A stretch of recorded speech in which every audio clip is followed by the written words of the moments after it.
Welcome, Congressman Murphy. It's been a very trying week here with happening in Boston Marathon, with the Ricin letters and everything that's happening. Thank you for taking the time to be on Sheriff's TV. Yes, no, thank you for the opportunity to be here. We welcome your presence. We're honored. And one thing I want to say to our audience is that I met you about 3 weeks ago. And one of the first things when you saw the Sheriff's TV moniker on my shirt, you mentioned about the tragic slaying in St. County of the sergeant who had got gunned down. And we appreciate you remembering our fallen heroes, and I think that just shows your support for law enforcement. Well, there are our heroes. There are local heroes in our communities, whether it's fire, first responders, sheriff, police. These are the folks that put on the line every day. And what we've seen this last week, what we saw 3 weeks ago, in St. Lucie County, just how risky the job is. And unfortunately, I think people forget that, and we all need to remember it. So I thank you for what you do, and thank everybody out there for everyone that does serve our community for their public service. On behalf of the sheriffs watching, the deputy sheriffs, the police officers, and police chiefs, again, thank you for your remembrance. Let's talk a little about gun violence. We saw the president on TV the other night, a very angry president. And talk a little bit about your feeling, what's going to happen in the next Congress in regards to gun violence, or will there anything happen? It's a great question, and your guess is probably as good as mine. I hear what you hear in the news.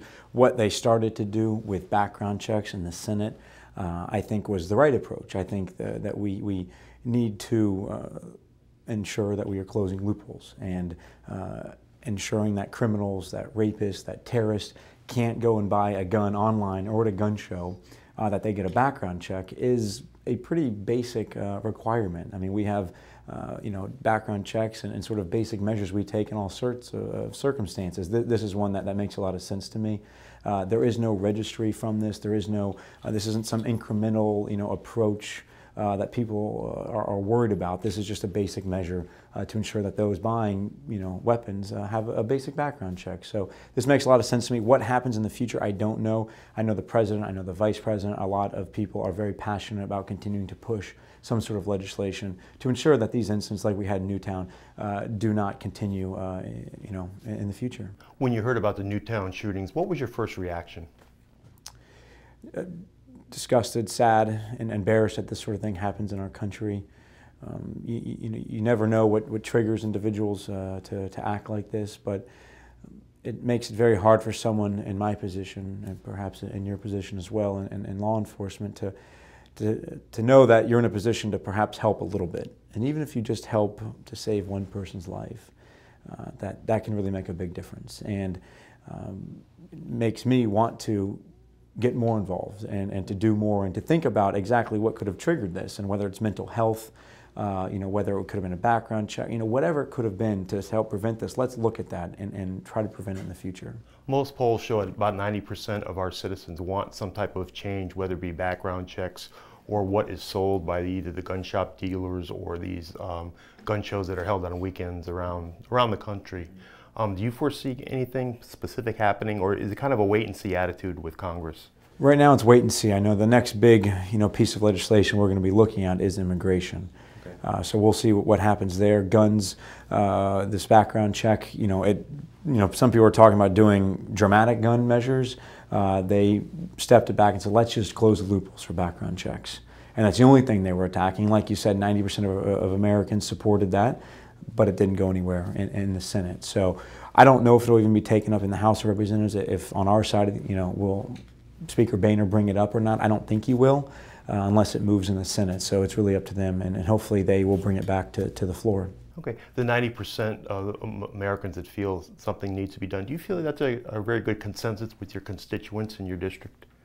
Well, we found when you talk about certain ideas, certain measures, that and you break them down piece by piece, most constituents are very supportive of what to do, and ideas and things like we just discussed, closing the loopholes for background checks. That's a lot of people support that. Access to mental health, people support that overwhelmingly. People support more school safety overwhelmingly. People also support, magazine clips, restricting the size of magazine clips. So when you go one by one, there is a lot of support for these individual measures. So I guess it's fair to say it's kind of a wait-and-see attitude, yes. What will happen in the upcoming year. Switching gears a little bit, federal grants. I know a lot of the sheriffs out there and even a lot of people watching the show don't really know the interaction between a congressional office, members of Congress, and their local sheriff's office. I know from being in law enforcement, there's a great amount of reliance on the office of the local congressman to help federal grant funding, whether it be a letter of support, whether making a phone call, or just getting information to the local sheriff's office. If you'd like to comment a little about what your office can do to help the local sheriff's office in regards to get funding, whether it be through a COPS grant, an Edward Byrne JAG grant, or anything other out there that can help get some revenue or funds for their offices. Well, you're exactly right. It's on our shoulders to help out with a lot of these grants. And what happens is people like yourself will come to us and say, hey, you know, Patrick, whoever the particular representative is, here's the grant we're looking at. This would particularly help us because of X, Y, and Z circumstance. One area we're helping out right now is an area in Martin County. It's a high drug traffic area because drugs are brought on the shore there on Jupiter Island because it's dark.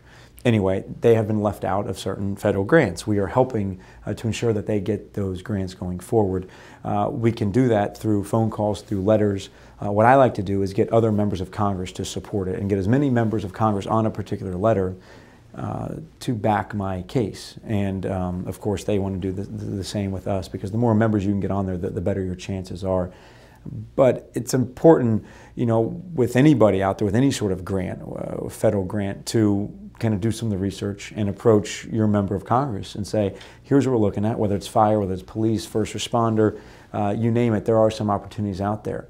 And it's my job to sort of push that through. Just yesterday, we were looking at some appropriations bills in Congress and, you know, signed my name next to quite a few to help out, you know, the local law enforcement in our area. Okay. For any tips out there for any sheriffs who really haven't been familiar with the grant process, would it be fair to say to contact your local congressional office or a member and start with the chief of staff?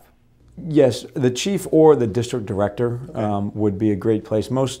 Every office is a little bit different. In my case, my district director is helping to coordinate and spearhead all the grants. And there's grants out there for all sorts of things. I mean, if there's small business owners, if there's entrepreneurs, people that want to get started, some trade, something with the EXIM Bank, the International Bank. I mean, we sort of spearhead a lot of different opportunities. So call the district office or the chief of staff and for your congressperson, and they can lead you in the right direction. Okay. In regards to your office, you have a website with all that information on it? Yes. Yeah, you can go to our website. They can go, you know, they can call our office to get any of that information. Thank you. Again, switching gears a little bit, I noticed in reviewing your website and talking to some of your staffers and your constituents, you're very big in your district on jobs, agriculture, and tourism. I noticed last week that you filed your first bill, and the core of the bill is really to help the small business owner create jobs and get some money for manufacturing. If you'd like to tell us a little bit about the bill. Sure. We've been looking at a few bills. There's one bill I'm working on that has to do with waste, fraud, abuse, and duplication. I'll get to that in a second. That's just a bigger bill. So in the meantime, the first bill that we were able to sponsor is to help local manufacturers, small and mid-sized manufacturers that have really sort of been left behind with a lot of the globalization and some of the free trade agreements we've had in our country. So this is an opportunity to allow them to basically expand their presence locally. And I think, you know, manufacturing is an important part of job creation right now and going forward. So this is it's not an expensive bill. It's very little funding. And it's one of the few programs that the Government Accountability Office praises and says that there is no duplication with this one. This is just a basic bill that has a huge return on investment. So got some bipartisan support on it, and we'll see what happens with it. You mentioned bipartisan support. That seems to be a trigger word, no matter if you turn on any TV news or you read the print media. It's either polarization or bipartisanship. I think you're very proud of the work you've done on both sides of the aisle. Again, if you'd like to tell us a little bit about what you've done and what you plan to do in the future about reaching out. Well, no matter what the issues, you know, whether it's guns, whether it's immigration, whether it's jobs, the deficit, everything in our country right now is only going to be solved if we have bipartisan support. That's just, you know, the way our government works, and right now, you know, it couldn't be more clear that's the case. So what I did very early on in Congress was sit down with a Republican, a guy named Robert Pittenger from North Carolina, And we started talking amongst our freshman class. There's 84 new members of Congress. And we all kind of came to the same conclusion that if we're going to get anything done, it's got to be bipartisan. Let's get to know each other. Let's get to know each other's families, see where you're from. It makes it a little bit tougher to be so visceral and point a finger at somebody and call them a name if you know their family. And so we're really making an effort to do that. And what we did, we created a little caucus called United Solutions. And there's 30-some people have signed on to that. I think there's 32 actually, bipartisan. And the first bill that we're looking at sponsoring is going to address tens of billions of dollars of waste, fraud, abuse, and duplication in our government. This is an area that we feel we can all get behind, whether you're Republican, Democrat, Independent. We all know that there's waste in our government, so let's address that. And there's tens of billions of dollars, if not hundreds of billions out there. So that's going to be our first bill. More long-term ideas we have and are trying to push is the grand bargain. I mean, that's something that we all sort of, pushed in our campaigns, was the need for our government to compromise and to look at, the tax code. We need serious tax reform. Number two, we're going to have to look at some, Social Security, Medicare. We need to protect these programs, ensure that they're there for generations to come. And a whole sort of framework of putting everything on the table, no partisanship, no preset agenda, and doing what's best for Americans, and not doing what perhaps your party wants you to do, is doing what is going to help the long run of our country. And that's what we've all committed to do in this little bipartisan group, United Solutions, and we're trying to keep our word. I wish you great success. I think we all do, because I think this really needs to stop at some point. And I think your outreach efforts on the other side really need to be commended. Thank you. And you mentioned too that you're one of the youngest members of Congress. You're one of the newest. And I think you are the youngest age-wise. Congratulations. You just had a birthday. I did. We wish you a very happy birthday, many more to come. You mentioned some of your committee assignments. As a new member of Congress, could you tell us some of the committees that you are involved in? Yes. My two committees are Financial Services and Small Business Committee. Those are the two main committees I'm on. Great combination for my background and for this district. Financial Services oversees the housing market, oversees capital markets and insurance primarily. Three really important areas, especially in one of my counties, St. Lucie County, was affected about as bad as any county in our country with the foreclosure crisis. So a lot of what we're doing there is looking at Fannie, Freddie, HUD, FHA, a lot of the GSE reform out there, and seeing what we can do to prevent the foreclosure crisis from happening again, and how to improve it going forward. Insurance, of course, is a big issue here locally, everywhere. We're seeing more and more, catastrophic storms, hurricanes, tornadoes, floods, etc. It's nothing new to us here, and the insurance market must be closely monitored. So we're looking at that. On the other side, my other committee is small business, and that to me is just a critical committee. This is the backbone of America, the small businesses, the mom and pops. And unfortunately, I don't think they've gotten the help that they need. So much of our media talk is on C Corps, is on the GEs of the world, the Shells of the world. And while they're important, the small businesses, the job creators are really the mom and pops, and that's where the focus needs to be, and where our government should be focusing, especially on things like tax reform, on regulation.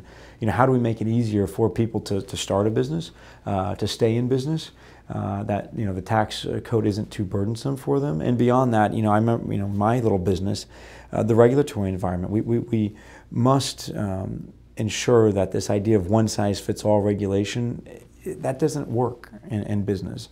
What applies to J.P. Morgan doesn't necessarily apply to Seacoast or the small community bank here, exactly right. And there's huge differences. So we really need our legislators to understand that difference, and that's something I'm adamant about on the Small Business Committee. Again, good luck. And people say, well, why are you talking about jobs or employment on Sheriff's TV? There's a direct correlation between getting people work and the way the crime rate fluctuates up and down. Back in the early 90s, when COPS was formed, supplementing the sheriff's offices and police agencies really had a dramatic effect on the crime rate, and it went down, down, down. In 2000, COPS and the other grants began to get underfunded, and at that point the crime rate began to spike. So there is a correlation. What a lot of different things, what your office does, it really affects the community at large, and really the quality of life of the community. in the district that you represent. So I think again, you're to be commended on your efforts